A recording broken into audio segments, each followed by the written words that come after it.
What this government likes to do is make up numbers to justify their cuts. We've seen them do it over and over again.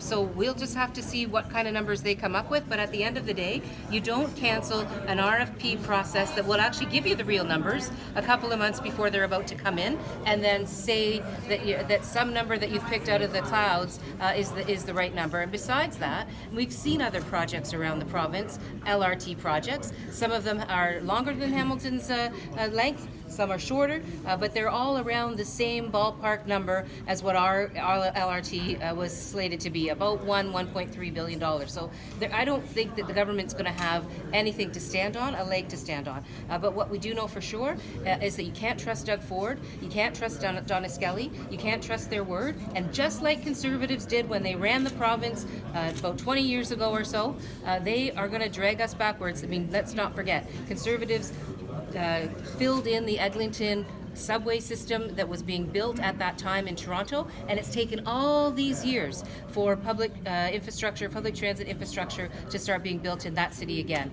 We need that infrastructure here in Hamilton because our city deserves to grow the way it has been growing. It deserves to provide transit that takes cars off the road, that helps people get back to their families after work in a timely way, that deals with congestion, and that is the right thing to do for our environment. Again, the government is dragging us backwards. Mr. Ford is dragging us backwards on every front, and shame on him. He does seem to be moving forward on transit projects in Toronto. Well, again, I mean, we are a city that's growing.